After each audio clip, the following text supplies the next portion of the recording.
اعوذ باللہ من الشیطان الرجیم بسم اللہ الرحمن الرحیم رب اشرح لی صدری ویسر لی امری واحلل عقدۃ من لسانی یفقہوا قولی۔ سورہ آل عمران آیت نمبر 181۔ لقد سمع اللہ قول الذین قالوا ان اللہ فقیر ونحن اغنیاء۔ یقیناً اللہ تعالیٰ نے لوگوں کی بات سن لی جنہوں نے کہا تھا کہ اللہ تو محتاج ہے اور ہم غنی ہیں۔ یہ قول کس کا تھا؟ یہود کا۔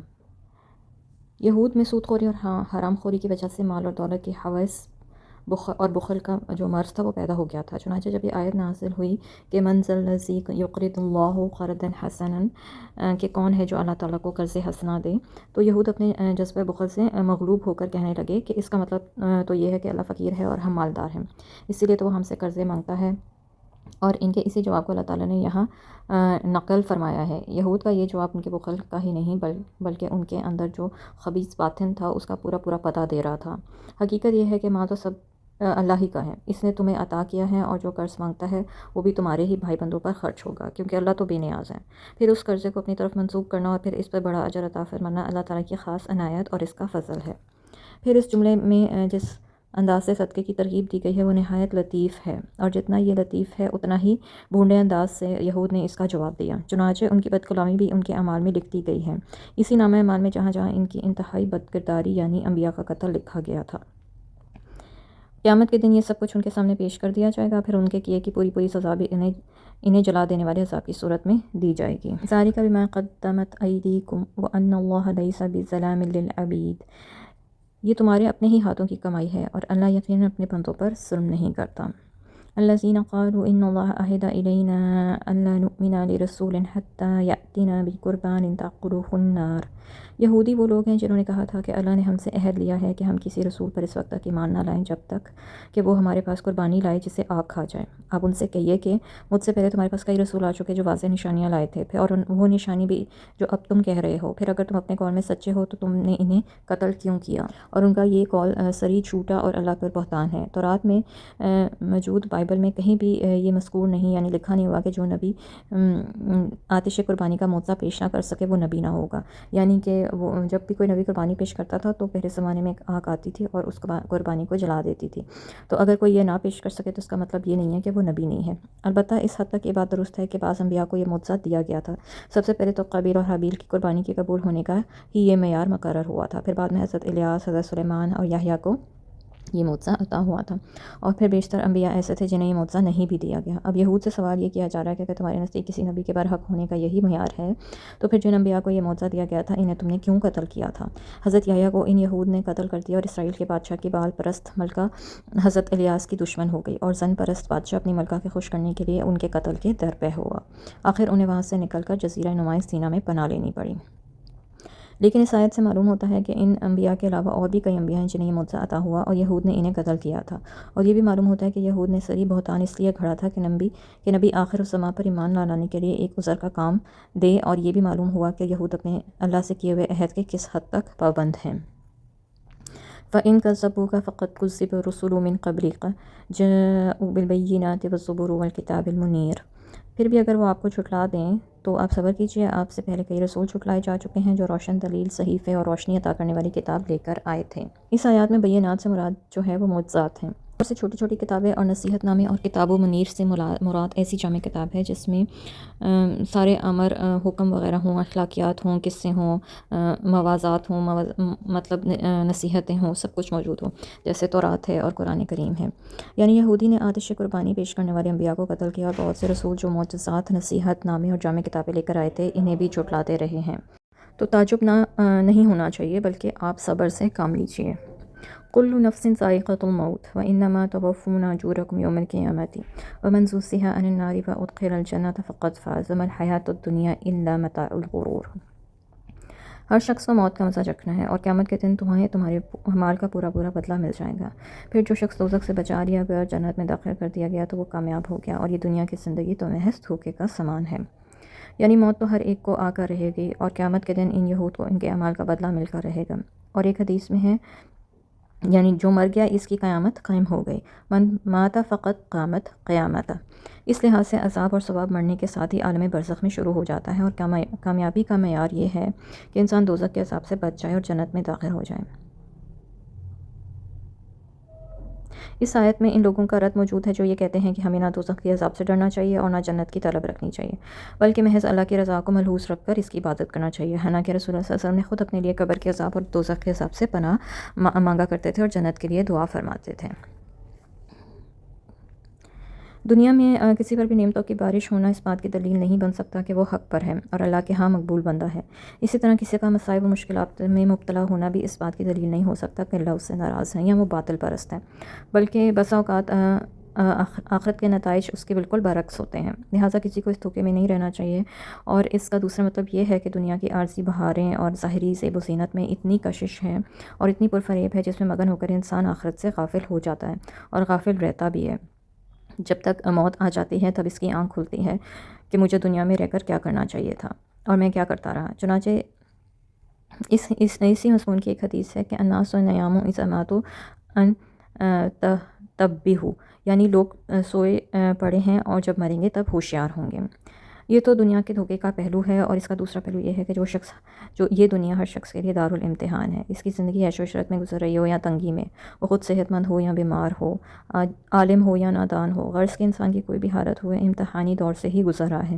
اس امتحانی دور کا آخری وقت اس کی موت ہے۔ موت کے ساتھ ہی اسے خود معلوم ہو جائے گا کہ وہ اس امتحان میں کامیاب رہا ہے یا ناکام۔ ساتھ ہی اس کی کامیابی اور ناکامی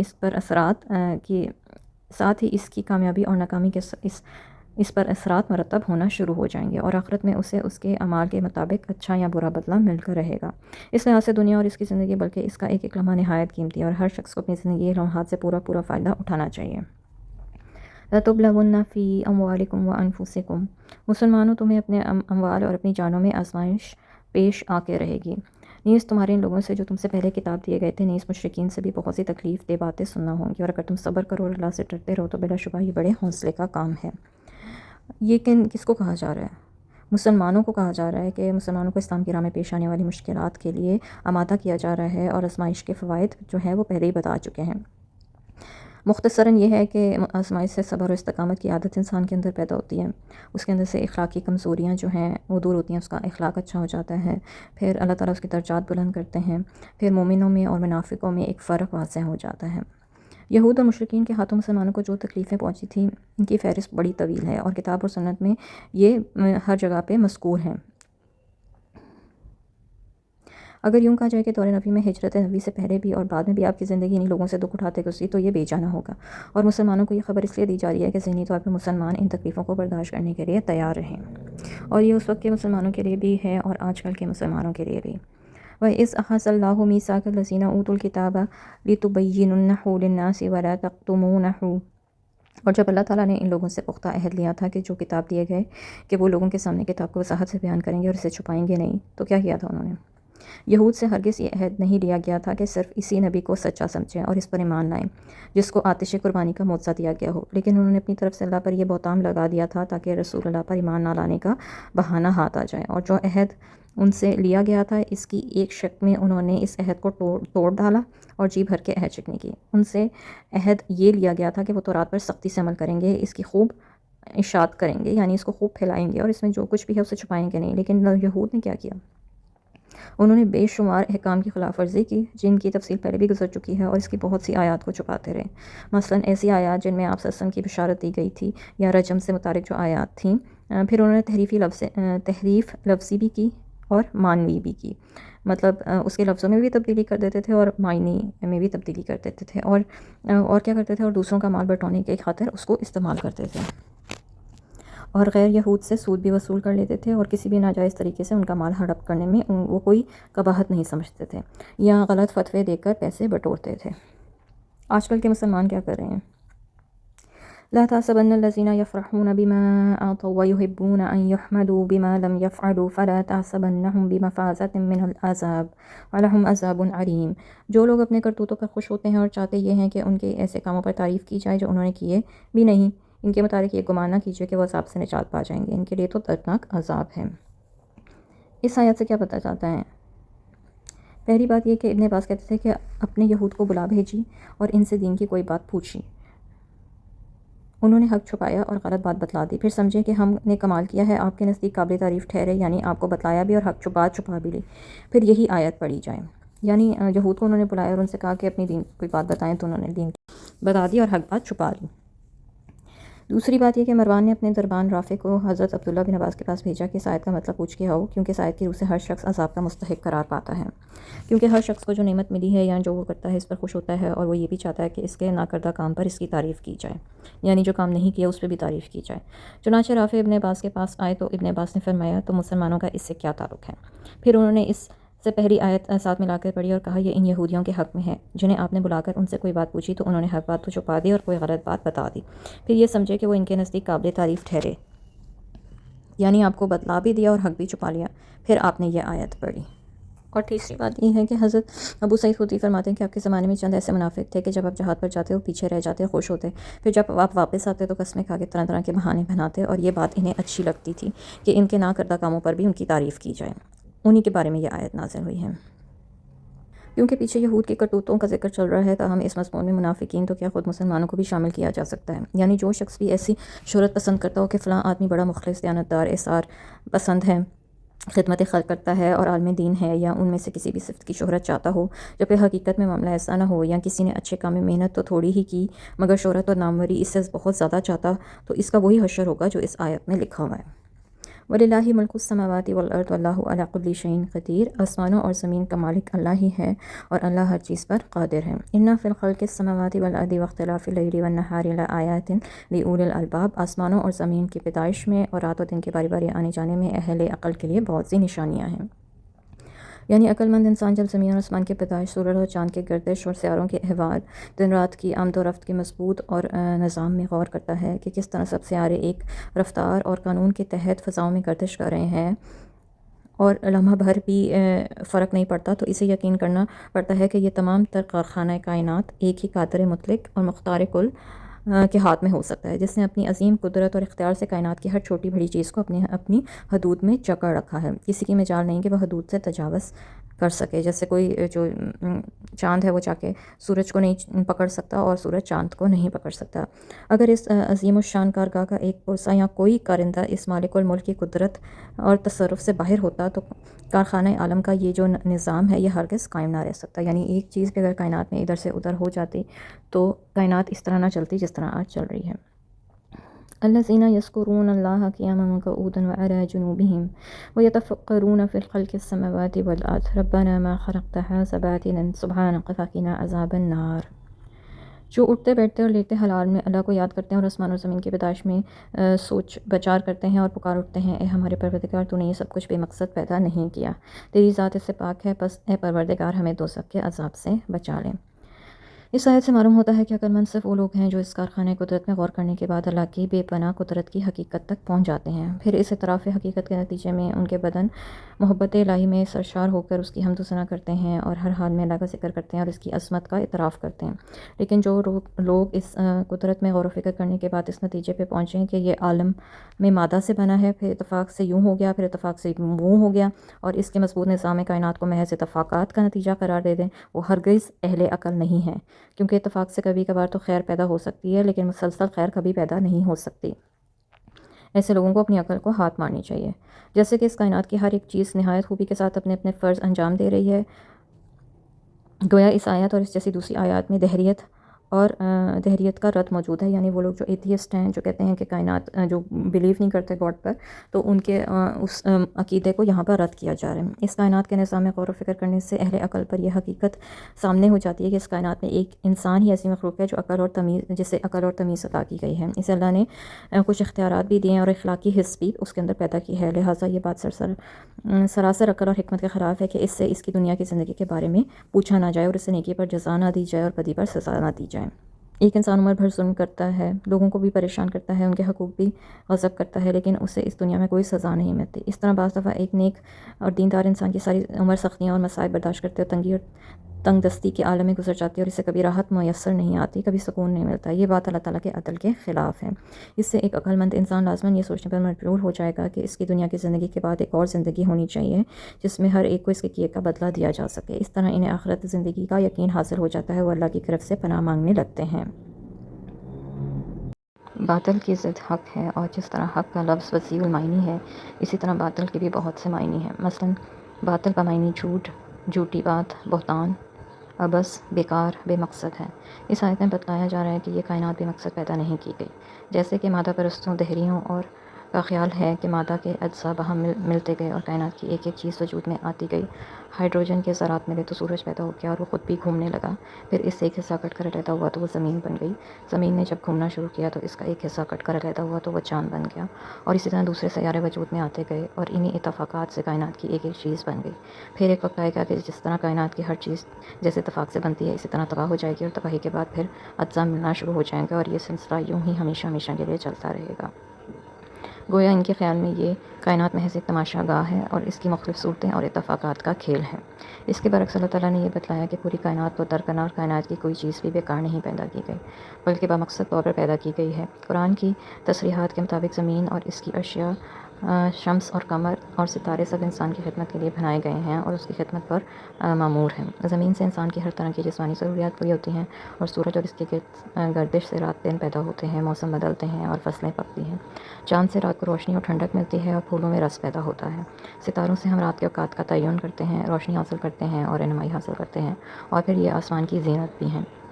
یعنی خوبصورتی۔ یہی صورت ہواؤں اور بادلوں کی بھی ہے۔ اب دیکھیں، ان میں سے کوئی چیز بھی نہ ہو تو انسان کا جینا محال ہو جاتا ہے، لیکن اگر کائنات میں انسان نہ ہو تو ان چیزوں کے استقلال میں کوئی فرق نہیں آتا۔ اس بات سے صاف معلوم ہوتا ہے کہ اس کائنات کا مقصد انسان کی خدمت ہے، اور غالباً یہی وہ باشعور اور بااختیار مخلوق ہے جسے سب چیزوں کے بعد پیدا کیا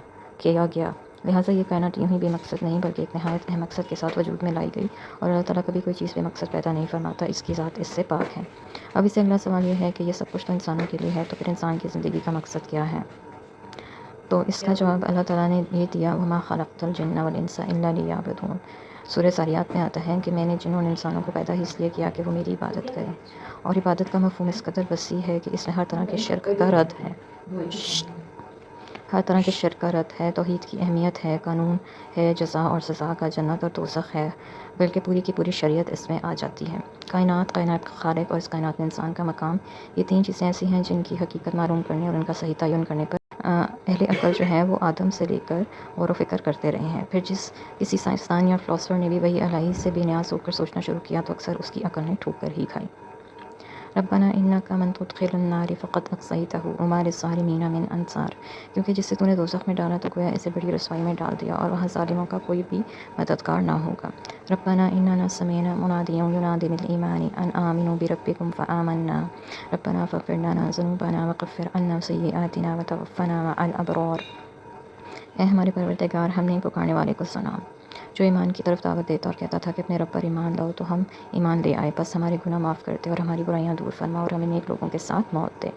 پکارنے والے سے مراد یہاں پہ اللہ کا پیغمبر ہے، جو وحی الہی کی روشنی میں انسانوں کی رہنمائی کرتا ہے، اور یہ اللہ تعالیٰ کی خاص مہربانی ہے کہ اس نے اس معمہ کو محض انسانی عقل کے حوالے نہیں کیا، بلکہ اپنے رسول بھیج کر اور کتابیں نازل کر کے اس کا